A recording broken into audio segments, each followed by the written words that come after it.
Kasi affected po tayo. Affected tayo sa mga nangyayari po sa mundo at nangyayari po sa ating country. But it doesn't mean na tayo po ay magpapa-apekto doon. No. Hindi tayo dapat mag-dwell doon sa mga pinagdadaanan nating mga paghihirap, mga difficulties, or yung mga coming mga situations dito sa mga pangyayari na ito. Because there is already a promise to us. Meron nga tayong hope na wala po yung iba. Yun yung sinasabi ni Apostle Paul sa Corinthians. They are without hope and without God. And iba yung sitwasyon natin. We have hope and we have God.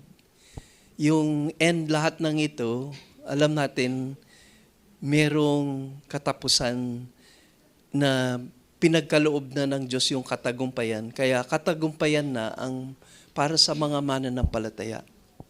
Just imagine yung early church when they were experiencing great persecution. Yung message nila was a message, a very strong message of hope to the believers. Kaya hindi po tayo dapat magbagabag sa mga nangyayari po sa ating paligid. Dahil alam natin kung saan magtatapos lahat ng ito. Ang kinakailangan lamang ay parati tayong handa. Minsan talagang hinahayaan ng Diyos mangyari ito No? Kasi ang iglesia minsan ay nasa tinatawag na spiritual slumber, na nasa spiritual na pagkakatulog. At kailangan gisingin para mabalik muli ang apoy sa mga puso nila at makita nila yung panawagan nila kung bakit sila o bakit tayo naririto sa mundo na ito. Dahil masyado na tayong nag-e-enjoy sa mundo natin. At ang ating pananaw ay nasa mga bagay na dito sa mundo na ito. But what brings encouragement, actually even yung promise na yon ni Jesus Christ to His disciples about the coming Holy Spirit, ay para sa atin din yun. In what way? We have discussed this before, and I hope you remember that. Primarily, ano po yung nung sinabi na I will send you another comforter? Ano pa yung other names na binanggit na related to dito? We mentioned about the Holy Spirit as our helper. The Holy Spirit as our comforter. The Holy Spirit as our advocate. Synonymous ho lahat yun. And yun nga ho, in other translations, ginamit ay encourager, paraclete. The one who stands alongside of us, who will be with us and in us, the indwelling Holy Spirit. And when we discuss about this, the primary role of the Holy Spirit sa atin, not only does He dwell in us and yung seal ng Holy Spirit that we are owned by the Lord, but yung role niya as an encourager. And how does He encourage us? Paano niya tayong ini-encourage ngayon bilang mga mananampalataya ni Kristo Jesus? Sa pamagitan ng salita ng Diyos. Ang revealed word niya, preserve niya yung mga teachings ni Christ, preserve niya yung teachings ng Old Testament. And He has inspired the writers, to record all of these truths for us even in our time, in the 21st century church. We have the Holy Scriptures. Kanina si Pastor John mentioned that a while ago. We are to take heed. We are to take heed to what the Word of God says. Yun parati yung constantly sinasabi po ng Bible sa atin. Take heed lest we fall. Sinasabi ng Bible sa atin to take heed when the Holy Spirit speaks. Because when the Holy Spirit speaks, we are to commit every attention we will need, no, to listen to what He says. Kasi meron siyang mensahe para sa atin. Kaya if we profess to be believers and we're not taking time in reading the scriptures, or we're not really committed in our spiritual life and spiritual growth, sooner or later, tayo po ay maapektuhan ng lahat ng ito.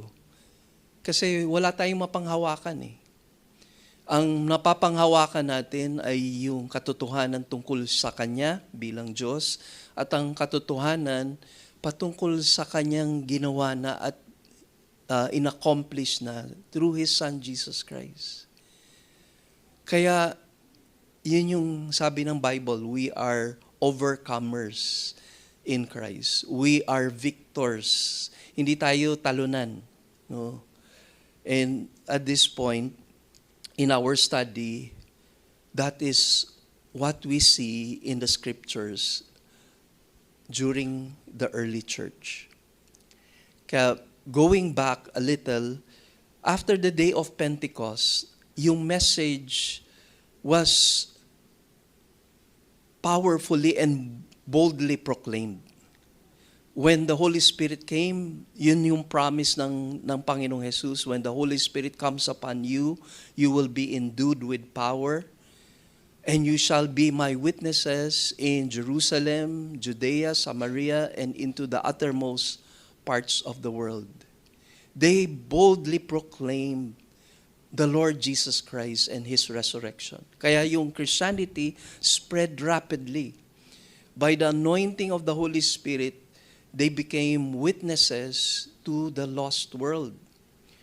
No? Kaya, and later, signs and wonders accompanied the apostles.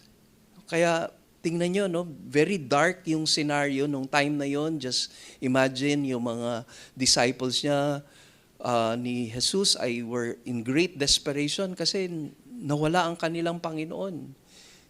Jesus faced death and they were scattered. The only disciple left nung time na Jesus was crucified, being crucified, si Apostle John. But the rest, they scattered. Kaya ilan sa natalakay sa yung when Christ was crucified, later on, di ba, the Lord resurrected and He appeared to His disciples, giving once again hope to His people. Kaya with that, no, I pray this message will bring great encouragement to you. The title, once again, is Barnabas, Son of Encouragement. But the encouragement that Barnabas received from the Lord, the reason why he is also called the Son of Encouragement, because the power of the Holy Spirit works in his life. And this is also his message for us. The encouragement he brings to the believers at this point in our life and in our situation. Ang ating outline, just to somehow give you an idea sa ating magiging flow ng ating message, will be this. Number 1, persecution intensifies against Christians, and these are recorded in Acts chapter 5, verses 17 to 18, chapter 7, verses 57 to chapter 8, verse 3. Then the next will be Paul's encounter with Christ, and it is in Acts chapter 9, verses 1 to 9.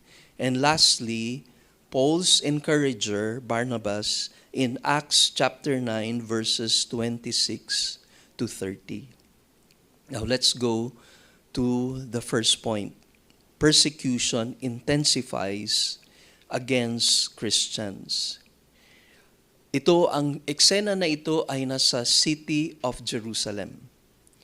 And there was an all-out war against the Christians because of the message they bring to their fellow Jews. So we have I mentioned a while ago, that the church grew and expanded its influence throughout Jerusalem. And there is now a widespread persecution sa mga mananampalataya. So ito yung initial stages. Remember, they were even able to gather sa temple.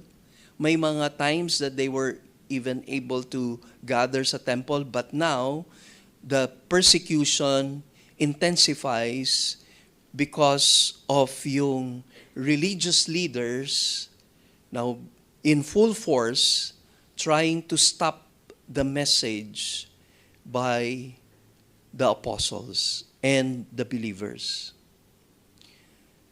This truth or this situation is not new to them. They were warned by the Lord. At sabi po ng Panginoon sa kanila, even before they faced or before Jesus faced crucifixion, sa John 15:20, ito po yung sinabi ni Jesus. Remember the word that I said to you, a slave is not greater than his master. If they persecuted me, they will also persecute you. If they kept my word, they will keep yours also. And then he proceeded sa John 16 verse 2, they will make you outcasts from the synagogue, but an hour is coming for everyone who kills you think that he is offering service to God. So all the while, even as they heard about the message of yung resurrection, ang dami pong mga inispread na kasinungalingan patungkol sa pagkabuhay magmuli ni Jesus. And I don't need to go into that, but they tried to stop yung message na yun to spread because it is bringing more and more people to the saving knowledge of Christ. We read last time that when the Apostle Paul preached after the baptism of the Holy Spirit upon them in Acts chapter 2, when he preached the gospel to them, proclaiming Christ and his resurrection, 3,000 immediately came to the saving knowledge of Christ, and they were added to the church. Kaya ganun po yung threat ng mga, threaten na po ang mga religious leaders. And Acts 5:17 to 18 recorded this. But the high priest rose, along with all his associates, that is the sect of the Sadducees, and they were filled with jealousy. They laid hands on the apostles and put them in public jail. So the more people are called to repentance and believe in the Lord Jesus Christ, the apostles themselves were the subject of yung attack ng religious leaders. Because of yung salvation of many, more and more leaders became threatened and angry against this message. And right then and there, we saw yung intensifying of the persecution. Remember si Stephen, the first martyr of the early church. I will give you a little background about yung life niya and how God has called him to be his servant, to honor him with his life. Sa Acts chapter If you will just turn your Bibles there, Acts chapter 6, 1 to 6. I will not read all the details, but this was the situation. No? Going back sa time of persecution, they had to share their blessing. Si Barnabas sold all his property and laid it, yung money that was sold from that property was laid before the apostles' feet. And because of that, yung heart of Barnabas towards God, siya po ay binigyan ng pangalan. Binigyan po siya ng nickname. His real name is Joseph. But he was given the name of Barnabas because he is now a testimony of encouragement to others. Ang ibig sabihin ng Barnabas is son of encouragement. And with that, with the intensity ng pag-intensify ng persecution, they had to share their blessing with others. Tapos yung scenario po dito sa chapter 6 ay they were having problems because of the increase ng number of being saved. Meron pong mga Grecian Jews, ibig sabihin sila ay mga Greek-speaking Jews, and most probably sila po yung mga nag-uwian for a pilgrimage para sa Day of Pentecost or the Feast of Weeks. So yung mga widows po na Greek-speaking ay napapabayaan and napaprioritize kasi yung mga Hebrew-speaking Jews. So yun yung ang scenario. Because of this, ay medyo na masyadong na-busy yung mga apostles sa pag-serve ng tables, sa pag-aalaga sa physical needs ng mga kapatiran, primarily this situation.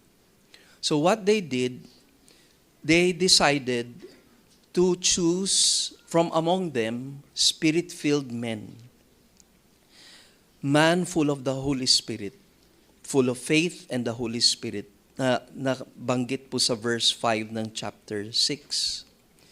And ang ilan dito sa 7 na napili ay si Stephen. No? Si Stephen. Now just think about this, yung how pinaprioritize ng mga ng mga apostles ang ministry of the word and prayer. We cannot sacrifice the ministry of the word of God and prayer, which seldom is nagiging hadlang sa ministry. No? Kaya we're raising up disciples. We're raising up people who will serve God, full of faith and full of the Holy Spirit, because we want to distribute yung responsibilities to others so that the leaders can concentrate on prayer and the Word of God. Ganun po kahalaga yun. We may miss out po yung importance nun, but let me ask you yung question, how important is the Word of God in your life and prayer? How much do you devote your time in studying the Bible and praying? And I'm not saying occasional po na reading and praying. I'm talking about a lifestyle of prayer and reading of the Bible. We cannot miss this out because, as I've mentioned, the source of encouragement that we receive is the inspired Word of God given to us by the Holy Spirit. He inspired the writers for this to be recorded, for us to have something to trust and something to hold on to sa ating faith. And if we miss out the importance of this, we're missing out so much sa spiritual life natin. Kasi Pagka wala pong dedication sa word and prayer, sigurado mayayanig tayo sa mga sitwasyon na ito. Kasi wala tayong mapanghawakan eh. Ang tinitingnan natin, yung taas ng gasolina. So, mababalitaan pa natin sa palengke. Sir, tumaas na po yung bigas. Alam mo, yun yung mga old stock nila. Pero nagtataasa na po yung bigas. Nagtaasa na rin po yung mga gulay. Nagtaasa na yung, di ba, yung mga essential needs po natin. And dati nga, yung ating sweldo, sapat na nga lang doon sa, di ba, yung pambili mo. Yung kaya nga, sabi daw nung ilan, na yung mga sweldo natin, yung pera natin, pagdapo sa ating mga kamay, may pakpak. Kasi lumilipad bigla. Kasi kung saan na napapadpad yung ating yung sweldo na nakuha natin. And paano pa ho ngayon? And next week or this week, tataas pa ho another 10 pesos yata. So 64 na. 64 na ngayon. Yung minomonitor, nadaanan ko kasi yung gasoline 64. So plus 10, di 74 na. Sabi nila, aabot pa nga daw ng 100 yan. And kung doon ka umaasa sa mga nangyayari po sa paligid mo at hindi ka nagtitiwala sa sinasabi ng salita ng Diyos, then tunay na mayayanig ka. Kung mayayanig ka man, sa time na devoted ka sa word and prayer, alam mo kung saan ka magtitiwala. Ang dami na po natin pinagdaanan. Actually, bago lamang po, na-recall ko po yung ginawa po ng Diyos sa akin. Hindi ko ma-imagine na na-survive ko yun. Kasi March 7 was the birthday of my wife, Sister Maris. And March 11, 3 days later, tama po ba ako? 4 days later, she passed away. So nakapag-celebrate pa po kami ng anniversary namin. Nasa hospital na po siya. Nasa critical period na po siya. Nasa deathbed na siya. And yung kasi niya bought parang a dress to celebrate yung aming 17th year anniversary sa hospital. And kung babalikan ko lahat ng mga nangyari na yon, from the start, nung she was diagnosed of having breast cancer, nakakayanig po talaga. And yung unang response ko nga, Lord, inalaw mo to, gusto kong matuto, gusto kong malaman ano ba yung kailangan kong gawin, ano ba yung dapat na ma-prepare sa akin sa sitwasyon na ito to help me, to help my wife, to help my daughter in this situation. I read the book of Job. And dun sa book of Job gave me an assurance na it is not only the blessing that we receive from God that brings us hope and joy in life, but even the trials in life are part dun sa ating spiritual growth. And this was the story of Job. We thank God there is a book written for us. And I don't know what your situation may be. Kasi as I look back, hindi ko nga na-imagine aabot pa ako ng time na ito.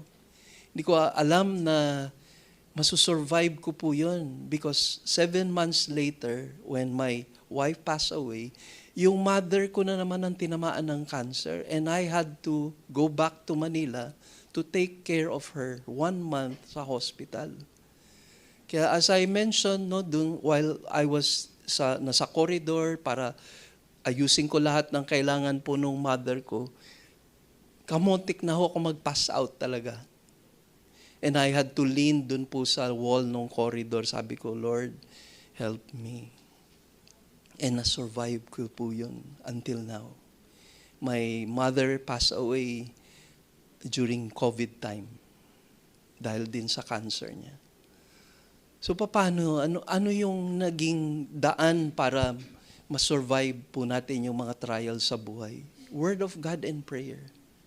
And when the apostles were tested during this time of persecution, they had to choose someone to help them, someone to support them in taking care of the needs of the believers during that time. Kasi great persecution, they were suffering. Wala na pong pagkain, ration na po yung mga pagkain. Hindi naman tayo umabot ho doon, na rinarasyon ho yung pagkain natin. May pagkain pa po tayo sa lamesa natin. Pero ganun ang response ng mga apostles. No, let us not be bothered with this situation. We will commit ourselves to prayer and the Word.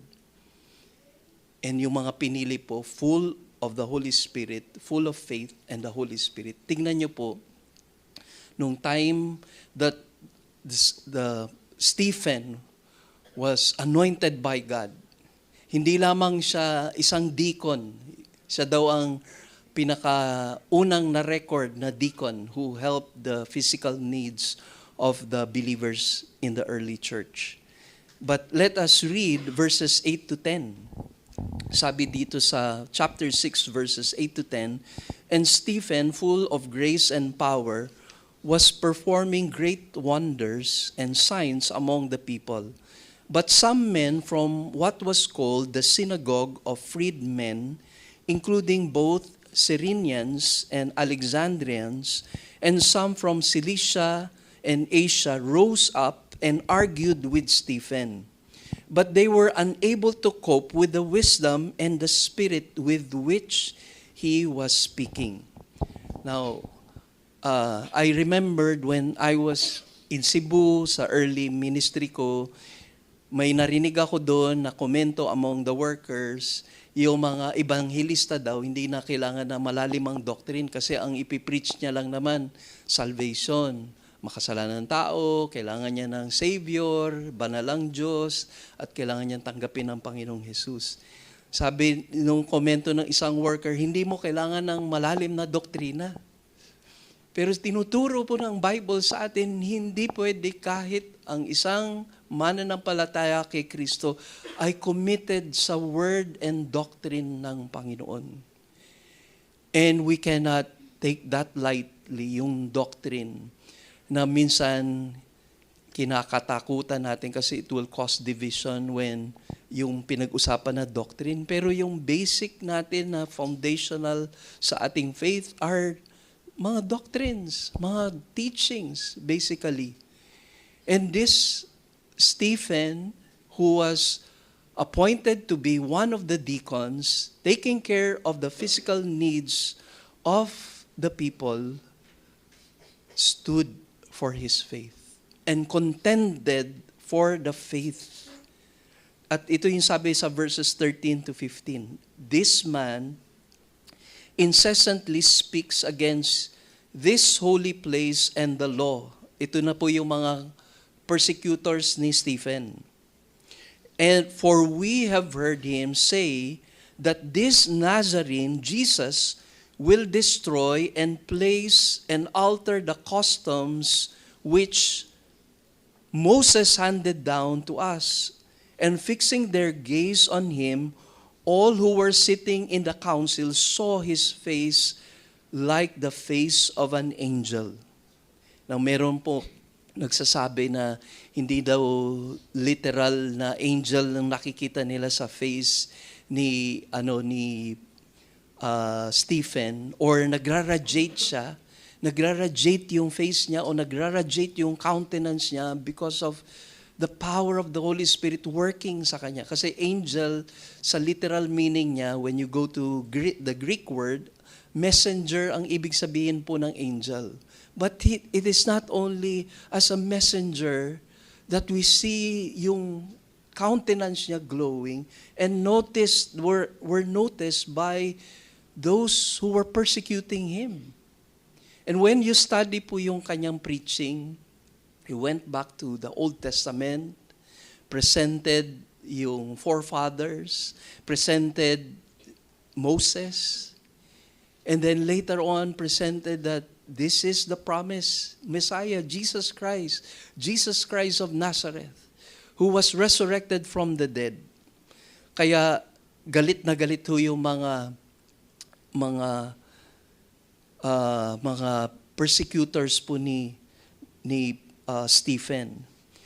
And when he proclaimed this, take note, when he proclaimed God's truth from the Old Testament down to the fulfillment of our Lord Jesus Christ, dun sa prophecy, Stephen stood before the Sanhedrin, the place where it is called a religious court, the place where Jesus was accused. Dun po siya humarap din si Stephen. And sabi dito, which involved yung full assembly. Nandun yung high priest, nandun po yung mga religious leaders, mga elders. But before these people, he bore a strong, dynamic witness to the fact that Jesus Christ is the Messiah and He was raised from the dead. Sabi po ng chapter 7, verses 54 to 56, and when they heard this, they were cut to the quick, and they began gnashing their teeth at him. But being full of the Holy Spirit, he gazed intently into heaven and saw the glory of God and Jesus standing at the right hand of God. And he said, "Behold, I see the heavens open and the Son of Man standing at the right hand." Dahil po doon, they were intensely humiliated. They were angered by this proclamation of Stephen and what they were accused of, that they rejected the Messiah and they crucified the Son of God. At sabi po ng verses 57 to 58, but they cried out with a loud voice and covered their ears and rushed at him with one impulse. When they had driven him out of the city, they began stoning him, and the witnesses laid aside their robes at the feet of a young man named Saul. Si Saul gave the approval dun sa stoning of Stephen. Yung stoning dito, hindi maliliit po na bato ha. Boulders po yung pinangbabato nung time na yun. At doon po, sa pangyayari na yun, ay na-witness ito ni Saul. So in the midst of those who committed this crime of killing a young and zealous or a very committed servant of the Lord, Stephen, an early deacon, there was also a person who was young and zealous for his faith in Judaism, and believing that what he is doing is a service to God by trying to stop the spread of Christianity. He was the one who approved Stephen's martyrdom. At record po sa atin ng chapter 8 of Acts, Saul was in hearty agreement with putting him to death. And on that day, a great persecution began against the church in Jerusalem. And they were all scattered throughout the regions of Judea, Samaria, except the apostles. So meron na pong scattering of the believers throughout these places. And remember, last Sunday, na-mention po natin, they thought that the second coming of Messiah will immediately take place. So nag-gather na po sila together. Pero hindi yun ang plan ng Diyos. And when the persecution breaks out, scattered po sila. Pero may purpose po dun sa scattering na yun because yung gospel will spread all throughout these places. And na-mention po dito ay ang Samaria and Judea. So from that point on, si Saul emerged as the primary leader. He is the primary leader in further persecuting the church.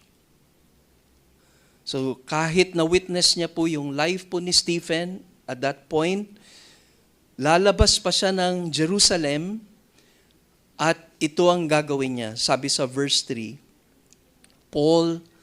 Saul began ravaging the church, entering house after house and dragging off men and women, and he put them in prison. But take note, no? Even before he planned to ravage the mga believers throughout these places, meron na pong approval of the religious leaders. May approval na po from the high priest. Kaya yung next point po natin, Paul's encounter with Christ is in Acts chapter 1, verse 9. In this scene, he was on his way to Damascus. He was on the road of Damascus and continuing ravaging po and dragging off men and women. No, so that he can put them in prison and maybe for some of them to be killed. Let's read very quickly. Acts chapter 9, verses 1 to 9. We don't need to read all of it, but yung first part lamang po natin basahin. Sabi dito, Now Saul, still breathing threats and murder against the disciples of the Lord, went to the high priest and asked for letters from him to the synagogues of Damascus, so that if he found any belonging to the way, both men and women, he might bring them bound to Jerusalem. Now, so he got his approval from the high priest to continue with yung persecution niya.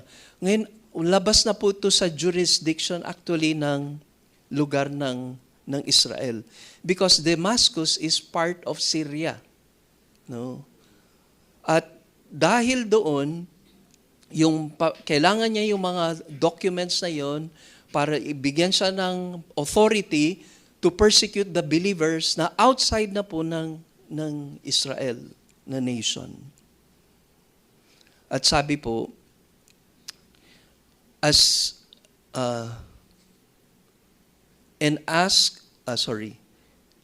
he was traveling, it happened that he was approaching Damascus, and suddenly a light from heaven flashed around him, and he fell to the ground and heard a voice saying to him, Saul, Saul, why are you persecuting me? And he said, Who are you, Lord? And he said, I am Jesus whom you are persecuting. But get up and enter the city, and it will be told you what you must do. Now, just imagine po, no? Itong scenario na ito. No? Yung efforts po ni Saul is not only to persecute the believers in Jerusalem, but he was resolved to reach even Syria or Damascus. And when it was granted yung desire niya to be given that approval, on the road to Damascus, he was accompanied by some men, a group of men, and then the encounter came to him. The voice of the Lord Jesus Christ himself. And at this point, he was struck blind, and according to the Bible, Saul fell to the ground. And as we have read a while ago, he asked the question, "Who are you, Lord?" When Jesus said, "Saul, Saul, why are you persecuting me?" Sino po yung pinipersecute po ni Apostle Paul? Or ni Saul at that time? Ang pinipersecute niya po yung mga Christians. Pero when you persecute the Christians, when you persecute the church, you persecute the head of the church, Jesus Christ. Kaya ganun po yung kahalaga yung kung minsan napaka-light ang ating pananaw patungkol po sa iglesia ng Panginoon. Sabi po ng Bible, Christ died for His church. And when you persecute the Christians, you are persecuting primarily Jesus Christ, the head of the church, the cornerstone, the headstone of the church. So he encountered Jesus Christ himself. It was a supernatural encounter because of yung si Christ who ascended to heaven appeared to the Lord, or appeared to the Apostle Paul. So ang command po sa kanya ng Panginoon, the men who traveled, or according to verse 7, the men who traveled with him stood speechless, hearing the voice but seeing no one. So most probably, Paul himself, even when he was blinded, he saw the glory of the Lord. And because of this, the group of men who was with him, led him by the hand into Damascus. So that's the next scene. Nandun na po siya sa city of Damascus. And dito ho, before he arrived, God spoke to Ananias. Puntahan po natin yung verse 10 of chapter 9. Now there was a disciple at Damascus named Ananias. And the Lord said to him in a vision, "Ananias." And he said, "Here I am, Lord." And the Lord said to him, "Get up, go to the street called Straight, and inquire of the house of Judas for a man from Tarsus named Saul, for he is praying. And he has seen in a vision a man named Ananias come in and lay his hands on him so that he might regain his sight." But Ananias answered, "Lord, I have heard from many about this man, how much harm he did to your saints at Jerusalem. And here he has authority from the chief priests to bind all who call on your name." But the Lord said to him, "Go, for he is a chosen instrument of mine to bear my name before the Gentiles and the kings and the sons of Israel, for I will show him how much he must suffer for my name's sake." Note niyo po yun. For I will show him how much he must suffer for my name's sake. We're afraid of suffering, aren't we? Ayaw po natin ng suffering. But let us remember that the apostles and the believers, the early believers, took it as a privilege when they bear the name of Christ, and as they are persecuted, they took it as a privilege. They are bearing the sufferings of Christ. Ito na po yung turning point sa life po ni Apostle Paul. But something great took place upon a life of a minister of God also in that place, Ananias, a servant of the Lord. When he heard from God, even though he had great fear toward this man named Saul, he was assured reassured by the Lord that he had nothing to fear as he goes to this person. He had an assurance from God that this person is or has encountered God or encountered Jesus. So yung response po ni Ananias, he obeyed the Lord. And then he found Saul and ministered to him. And he even reassured Saul that God's hand is upon his life. No? Marahil tayo may takot din tayo sa mga persecutors natin. Pamilya ba yun? Family member ba? Friend natin? O kasama sa opisina? Takot tayo sa persecution. Actually, yung persecution natin parang kiliti lang kasi tinatawag tayong born against kasi we're against yung religion, no? Or we're against yung former faith natin. Kaya born against tayo. Or kung may dala kang Bible, pinagtatawanan ka na masisiraan ka ng ulo pag may Bible ka. No? Yun ang mga na-experience natin na persecution. Pero just imagine po yung mga Christians who are being persecuted in other places, in other countries, na bawal pong ang Bible, bawal ang gathering ng mga believers. Sa atin, we have the freedom. Ewan ko kung nagpapasalamat po tayo na meron tayong freedom to worship the Lord. Here in this place, we have freedom of religion. Na ma-appreciate natin na merong gathering na ganito. In other countries, hindi po sila pwedeng mag-gather. Underground churches po sila, nagtatago sila. At ilan sa kanila ay pinapatay. Kaya ho sa Korea, when we had yung prayer study tour sa Korea, sinabi sa amin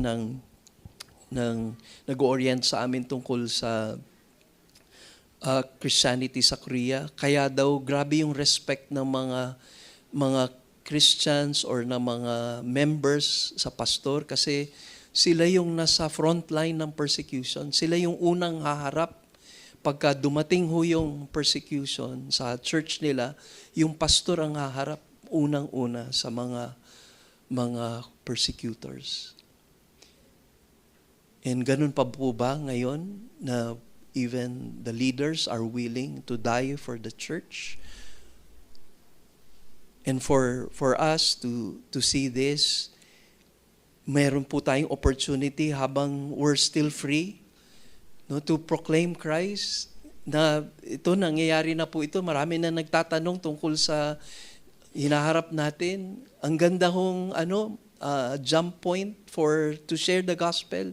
Ang daming problema financially kasi yung isang nakausap ko lang tungkol dito sa problema ito nung namamalengke ako, yun na yung ang bungad, no? Nagmamalang bilihin. Hindi pa ito, parang tumaas na nga yung tinda niya. Sabi niya, hindi pa ito yung pagtaas. Tataas pa ito. Parang gano'n kasi mga old stock daw yun. So, opportunity na to share the gospel to those people. And si Ananias responded immediately. Sa verses 19 to 20. Sabi po doon, now for several days, because of yung immediately, no, there is si Ananias baptized si Saul, and after signifying his new allegiance to his Lord Jesus Christ, no, after spending, sabing ganun, verses 19 to 20, now for several days, he was with the disciples who were at Damascus, and immediately he began to proclaim Jesus in the synagogue, saying, He is the Son of God. So most probably, yung persecutor mo na matinding anointed tribulator mo, baka siya pa yung kaugnay ng Diyos at maging powerful testimony ng Panginoong Jesus. No, dati pinipersecute po ako ni Pastor Mel nung bagong-bago akong Christian. And at that time, napakaganda po ng kanyang career as an account executive sa advertising company. Pero there was emptiness sa life niya. And after some time, no, God touched his heart. And who would imagine na ngayon po siya ang pastor po head pastor ng ating church po sa Cebu. And there are about 150, if I'm not mistaken, 150 churches, and it's still growing. So ang church po nila, Pastor Daniel in General Santos, will celebrate its 30th year. And please pray for their speaker this coming August. Pag-pray niyo po, no? Ako po yun. Pero the church there is growing. Yung alam niyo po nung tinanong ako ng mga elders na bakit, or leaders, yung core, interim core noon, bakit ako ipo-pull out sa Gensan. Alam niyo yung sagot ko? Baka meron pong pinili ang Diyos para dito na mas higit nakakasangkapanin siya ng Panginoon. Those were my words dun po sa nag-question na core leader. And indeed, Pastor Daniel was raised up and Sister Tess to be their leaders po sa church sa General Santos. And they're growing. Ang dami na pong outreaches nila and yung work is growing po sa Gensan. Please commit them in your prayers. And isama niyo na po ko para sa August. No? So now, si Paul, the persecutor, is now the proclaimer of Christ. So people who heard Saul, si Saul was converted to Christianity, they couldn't believe what they are hearing about this man. Kasi this man raised havoc against the church. He jailed many Christians. Siya ang nagbigay ng approval to kill Stephen. He gave that approval, the authority to kill si Stephen. Now all of that has changed because the persecutor is now the proclaimer of Christ. And he became an effective evangelist by the Lord. Kaya hindi na po ma-question yung kanyang totoong conversion because in his zealousness as a Pharisee, now he is zealous as a Christian. And once he was converted, he was, according to one commentary, he was just as forceful for Christ as he had been against Christ. And in fact, sabi po ng Bible sa atin in verse 22, but Saul kept increasing in strength and confounding the Jews who lived at Damascus by proving that this Jesus is the Christ. At a very short time, no, grabe po yung kilos ng Diyos kay Saul. He started to defend yung Christian faith that he formerly was persecuting. Kaya very ironic po itong pangyayari na ito. The tables were eventually turned on Saul. Nung time na siya naman na persecutor ang pinipersecute. No? He was even threatened, no, because he was starting to preach the message of the gospel in Damascus. Sabi po ito sa verses 24 to 25, the Jews there, the leaders there in the city, ordered to kill him should he try to leave Damascus. But one night, his friends, no, sa verse 25, yung friends po ni Apostle Paul made a way for him to escape. No? But their plot became known to Saul, and they were also watching the gates day and night so that they might put him to death. So talagang sinurround na po yung city para hindi makatakas si Saul. But his disciples took him by night and let him down through an opening in the wall, lowering him in a large basket.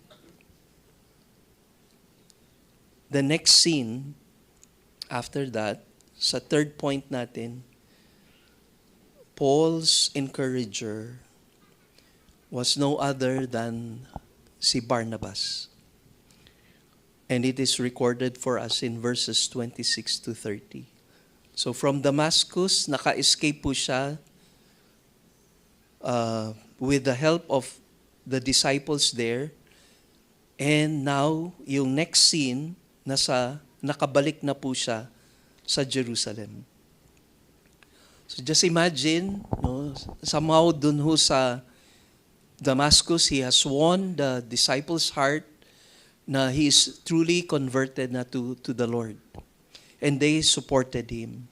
And imagine na they learned about this man, no, si Saul na persecutor na nangyari po sa Sanhedrin, drinag out si Stephen when he defended his faith about Christ. So he gave the approval to kill si Stephen. Now the disciples and the apostles heard about Saul. And he is about to return to Jerusalem. Babalik na ho siya sa Jerusalem. Natakot din ang mga apostles and disciples kay Saul. So when Saul tried to join the Christians, that he attempted to put to jail and murder, no, maintindihan nyo, takot na takot yung mga followers ni Christ sa Jerusalem. But very significant ang naging role po ni Barnabas sa life ni Saul. It was then that Barnabas once again entered the scene and he demonstrated his encouraging qualities. Remember how he helped the believers in Jerusalem. During the time of crisis, he sold everything and gave it to support the work of God in Jerusalem. Now, another scene, he is a great encourager to the life of the Apostle Paul. Chapter 9, verse 27. But Barnabas took hold of him and brought him to the apostles and described to them how he had seen the Lord on the road and that he had talked to him and how at Damascus he had spoken out boldly in the name of Jesus Christ. So alam natin na hindi madali na tanggapin ang isang taong persecutor ng church at na-witness ng mga followers ni Christ, ng mga apostles, ang ginawa kay Stephen. But there was someone who reached out to Saul. Now most probably at first, there was fear, but he went out of his way to reach out to this person to verify about his conversion to Christ. So inalam niya po talaga yon. Inalam niya kung totoo yung Christian experience ni Saul. Kung totoo nga yung nabalitaan nila na claim na na-encounter niya si Jesus doon sa Damascus Road. Na kung totoo nga ba na kinausap siya ng Panginoon. At totoo nga ba na boldly he proclaimed Jesus Christ sa Damascus? And when he verified all of this and he saw the sincerity of the heart and the sincerity and the reality of the Christian experience of Saul, Barnabas led him to the disciples or the apostles. Now, bakit susi po yun yung life ni Barnabas? He was well respected by the apostles. Respetado po ng mga apostles si Barnabas.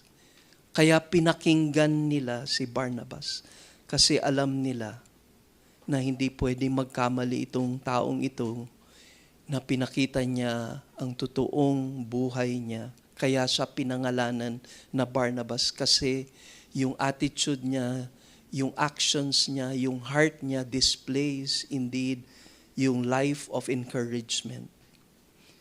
And he encouraged Saul at this point. Sabi sa verse 28, and he was with them, moving about freely in Jerusalem, speaking out boldly in the name of the Lord.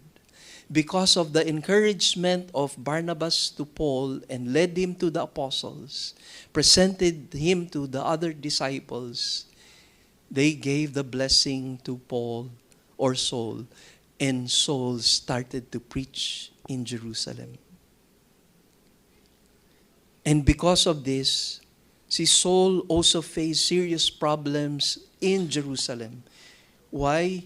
Because now, as he strongly witnessed for the Lord Jesus Christ with his fellow Jews, ngayon siya naman ang pinaplanong patayin. And he had to leave Jerusalem, ending up in his own hometown, Tarsus. Balik po siya sa kanyang hometown. Sabi po ng verses 29 to 30. And he was talking and arguing with the Hellenistic Jews or Greek-speaking Jews, but they were attempting to put him to death. But when the brethren learned of it, they brought him down to Caesarea and sent him away to Tarsus. Now, these are some very important observations as we end ito pong message na ito. And I just would like to somehow gather or allow me to share what I have gathered from a writing about this. At sabi po ng writer si Gene Getz, though most of the story revolves around Saul's experience as a zealous Jew and then as a zealous Christian, another man stands out once again in the stage of New Testament history. He is Barnabas, son of encouragement. Though his appearance is stated only briefly in Luke's account, his influence at that moment was profound. He served as the bridge between the men who were called to be apostles while Christ was on earth and the man who was called to be an apostle after Christ had returned to heaven. And Saul, as we well know, later was called Paul. Actually, Saul was his Hebrew name, and Paul was his Greek name. He was to become one of the greatest apostles and missionaries of all time. Now, bakit nga po ba mahalaga yung action po ni Barnabas? Anong naging kahalagahan nun?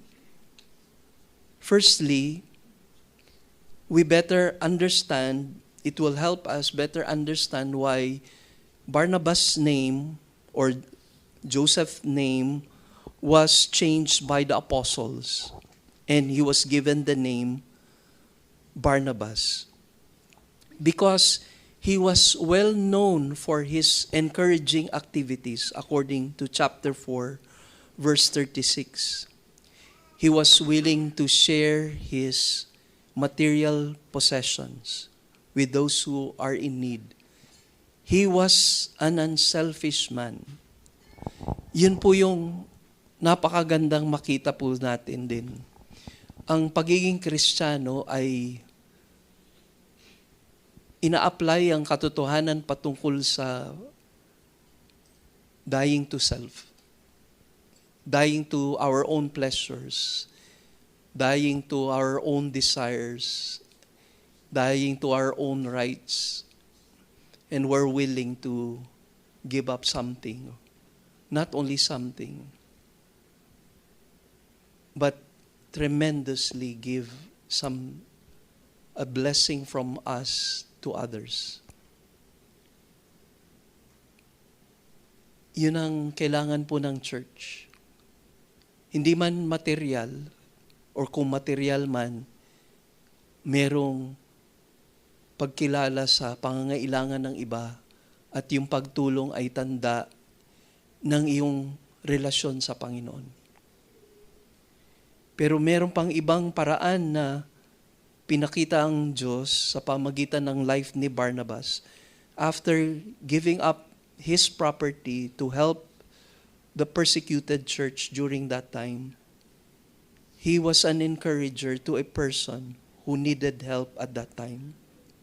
Not a material blessing, not something physical, but someone who will be willing to take yung responsibility in bringing soul to the other apostles. Leading him to the apostles will give him the authority and blessing by the apostles. When people learn what took place at that moment, when he was led to the apostles by Barnabas, there was respect already. Fear ceased because they knew that this person truly encountered the Lord. And he became one of the greatest apostles ever recorded in the Bible, and even maybe in church history. Wala na hong makakapantay kay Apostle Paul. Pero meron pong taong naging encourager niya. Hindi siya na-highlight actually sa Bible, although many of yung in the book of Acts na record po yung name niya. And about 5 times he was mentioned in the epistles. Pero he was not well known like the Apostle Paul. Nevertheless, yung life niya made an impact in the life of one person. And minsan, kailangan lang yung isang person na tatayo on behalf of others so that this person will be used by God mightily. Hindi mo alam, yung katabi mo, baka siya. No, last Sunday, during yung discovery group, nakakatuwa na mabanggit ng isang kapatid na encourage siya sa isang brother. No, kahit simple lang na binanggit na bagay, pero naging encouragement. How much more kung extend pa natin higit pa sa minsang kakayanan natin to reach out to others. Sabi po ng author, si Gene Getz, Barnabas' action were rooted in unselfishness. Barnabas' willingness to help Saul was in itself an extension of his unselfish spirit. He no doubt had enough problems and pressures in the ministry without getting involved so deeply in Saul's life. Furthermore, he knew he was putting his own reputation on the line. But he saw a man in need, a man he believed was sincere, and he knew he could help. Barnabas did not naively trust Saul. he trusts what was based on facts. This is obvious from what Barnabas said to the apostles about Saul's conversion and subsequent action. He knew what had happened to Saul because he took the time to find out. Brothers and sisters, as we end this sermon, there are many people who needs encouragement. Will you take the time in listening to them, in healing, somehow being part of their healing? Are you willing to reach out even if you must sacrifice your own time, your own resources, and maybe yung mas precious sa atin kasi willing tayo to be an encourager to others. Let us come in prayer. Aming Ama, salamat po sa pagkakataon na ito na pinagkalob niyo po muli sa amin sa pag-aaral ng banal na salita mo.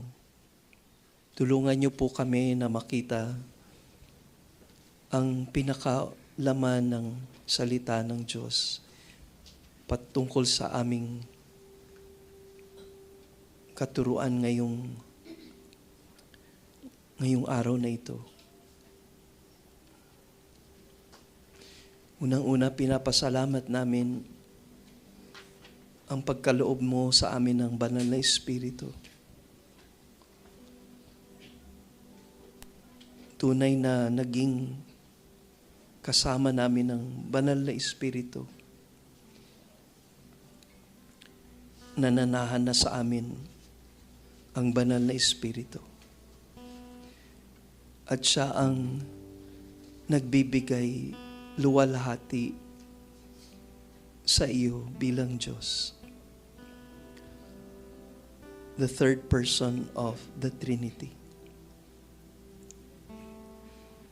And gino-glorify ng Holy Spirit si Jesus Christ sa aming mga buhay.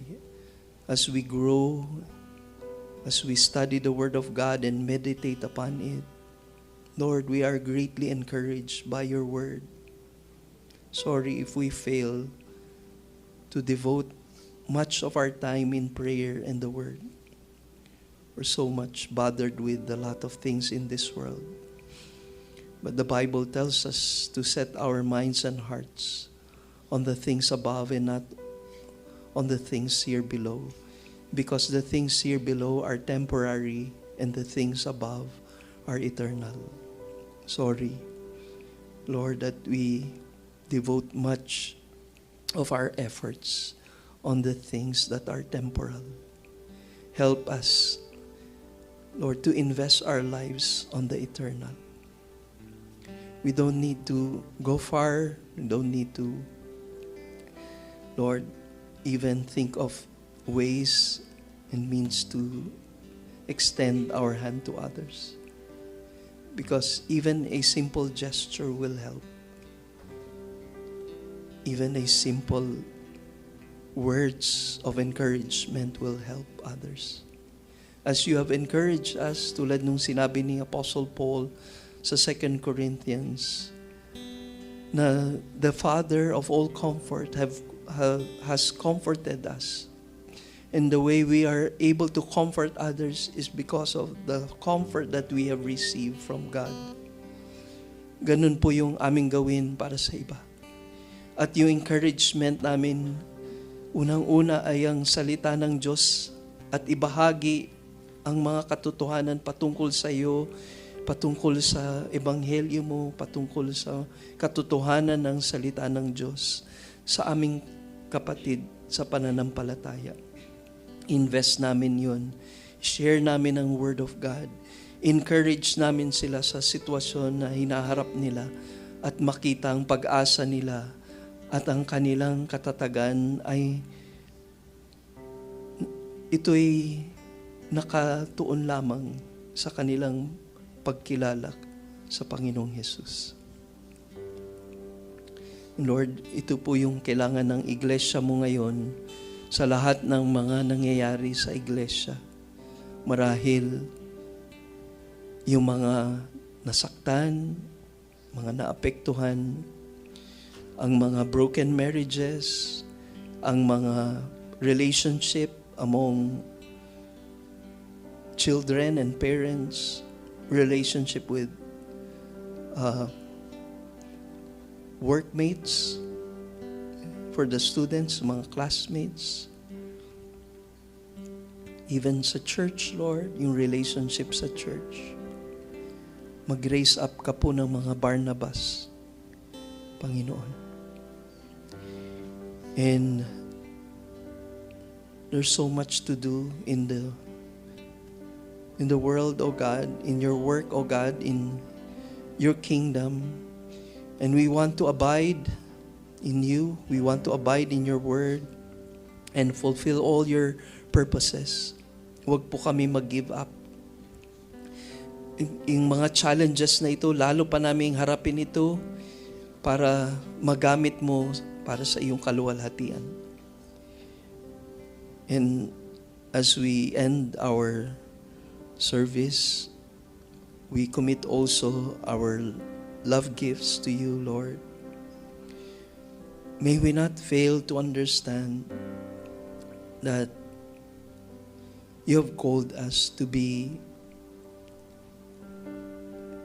a vessel where we can share our blessing to others. And we want, Lord, the blessing that we receive from you, we are to share it with joy so that the work of the kingdom might continue on. And we have a part in this church to share our blessing so that this will benefit the work of your kingdom and will benefit, Lord, your servants. Lord, bless your church. We have been indeed sustained by you, the work here, Lord. We remember how you have supplied the needs of the church for us to continue on. And this is a testimony that your hand, your blessing is upon your work, and we pray that we will be faithful continually in the work of your kingdom. For your name's sake, for your kingdom's sake, for your purposes' sake, O Lord. We also pray that you will bless the ministry of Pastor Daniel, Sister Tess in Jensen. We thank you for their friendship.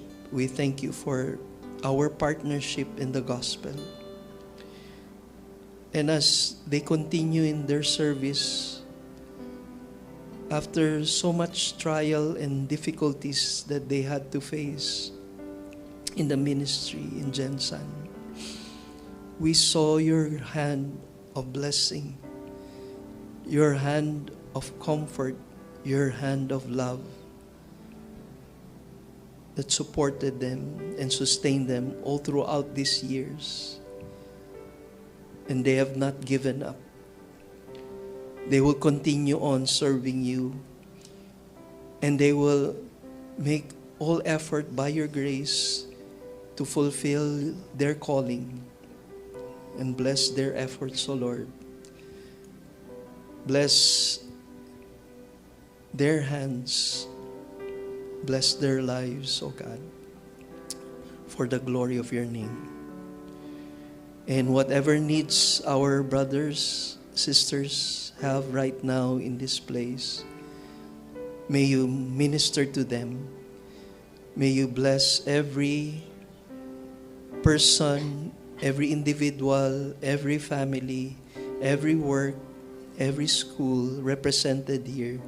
May you go with them, fill them with your Holy Spirit. Raise up Stephens in this church. Raise up Barnabas in this church. Raise up Paul in this church, O Lord. We thank you, Lord, for this time. All this we pray in the precious name of our Lord Jesus Christ. Amen.